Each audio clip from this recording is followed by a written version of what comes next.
Everyone, good evening. જો સાંજનો ચાનો સમય થઈ ગયો છે ને ચા સાથે આજુ નાસ્તો બનાવવાની છું. જોયું ને, અમારે બિલાડી કેવી ગાડલામાં સૂતીશ. એને તો અહીંયા ગાડલામાં જ સૂવું ગમે હો. અમારે 10 વર્ષથી બિલાડી પાળેલી છે. ઘણા લોકો એમ કે બિલાડીને પાળવી નહીં. તો ફ્રેન્ડ્સ, તમારું શું કહેવું છે? બિલાડીને પાળાય કે ન પાળાય? મને કોમેન્ટ સેક્શનમાં જરૂરથી બતાવજો. જુઓ તો બેય કેવી રમે છે. ચલો, પણ અત્યારે આપણે નાસ્તો બનાવીએ. આપણે એકચ્યુઅલી બાફીને બટેકાનો નાસ્તો બનાવતા હોઈએ છીએ, પણ આજે હું તમારી સાથે કાચા બટેકામાંથી નાસ્તો કેમ બનાવવો એ રીત લઈને આવી છું. ઘણીવાર છોકરાઓને ભૂખ લાગતી હોય તો આપણે પેકેટ આપી દઈશું ફૂડના, અને છોકરાઓ એ ખાઈ લે છે. પણ જો ઘરનો નાસ્તો મળી જાય અને એમાંય બટેકાનોમાંથી બનતો નાસ્તો, તો છોકરાઓ ખૂબ રાજી થઈ જશે. અને ગરમ તો ખરો જ. એમાંય જો રજાનો દિવસ હોય અને બધા સાથે મળીને નાસ્તો કરીએ તો એની મજા જ અલગ હોય છે. હવે બાઉલમાં મેં જે બટેકા સમાર્યા હતા એ એડ કરી દીધા છે. આવી રીતે ઝીણા જ સમારી લેવાના છે. અંદર 1 નંગ ઝીણી સમારેલી ડુંગળી, 1 નંગ મરચું સમારેલું અને થોડી કોથમીર એડ કરી છે. 1 ચમચી જેટલો મરી પાવડર એડ કરીશું અને અડધી ચમચી જેટલો ચાટ મસાલો એડ કરીશું. સ્વાદ અનુસાર મીઠું એડ કરીશું. 1.5 ચમચી જેટલું લાલ મરચું પાવડર, અડધી ચમચી જેટલી હળદર એડ કરીશું અને 1 ચમચી જેટલું ધાણા જીરું એડ કરીશું. અને બધી સામગ્રીને સારી રીતે હલાવી મિક્સ કરી લઈશું.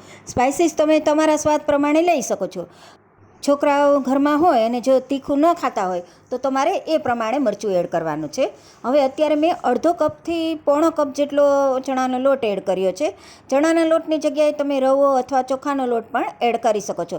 પણ લોટનું પ્રમાણ તમારે વધારે નથી રાખવાનું, નહીંતર તમે બટેકાના ભજીયા બનાવ્યા હોય ને એવો ટેસ્ટ આવી જશે.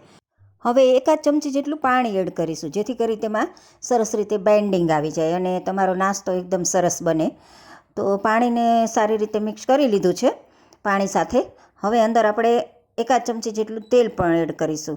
તેલ નાખવાથી શું છે, તમારી ટીક્કી એકદમ સરસ રીતે વળાઈ જશે. નહીંતર ટીક્કી તમારી વળાશે નહીં, ચીપકશે હાથમાં. તો તમારે તેલનો પણ ઉપયોગ થોડો કરવાનો છે. હવે અત્યારે આપણે આમાં ખાવાનું સોડા કે કશુંનો ઉપયોગ નથી કર્યો, પણ છતાં પણ તમે જોજો એટલી સરસ ટેસ્ટીની યમ્મી બનશે. તમે જરૂરથી એકવાર બનાવજો અને કેવી બની છે મને જરૂરથી કોમેન્ટ સેક્શનમાં કહેજો. અને લાઇક, શેર અને સબસ્ક્રાઈબ કરવાનું તો જરા પણ ન ભૂલશો હો. હવે જો બાઇન્ડિંગ સરસ આવી ગયું છે. હવે આવી રીતે ટીક્કી તમારે બનાવી લેવાની છે. અત્યારે હું ગોળ બનાવું છું, તમારે ત્રિકોણ છે, કોઈ પણ શેપમાં તમે બનાવી શકો છો. અને આપણે એને અત્યારે સેલો ફ્રાય કરશું. ગેસની ફ્લેમ સ્લો રાખવાની છે, નહીંતર જો ફાસ્ટ હશે તો તમારી ટીક્કી ઉપરથી બળી જશે અને અંદરથી કાચી રહેશે. આ વાતનું ખાસ તમારે ધ્યાન રાખવાનું છે. ટીક્કીને પલટાવી દીધી છે. હવે ટીક્કી બધી જ બની ગઈ છે. હવે તો અમે બધા છે ને ટીક્કી સાથે ચાની સાથે અથવા સોસ સાથે એને નાસ્તો કરીશું. આ નાસ્તો ટેસ્ટમાં તો ખૂબ જ સરસ લાગે છે હો. અને વરસાદ જેવું વાતાવરણ હોય ને ત્યારે તો આ ખાવાની બહુ મજા આવે છે. હમણાં તો અમારે 2 દિવસથી બહુ વરસાદ જેવું વાતાવરણ, પવન, એટલે અમે તો આ બધું બનાવીને ખાઈએ.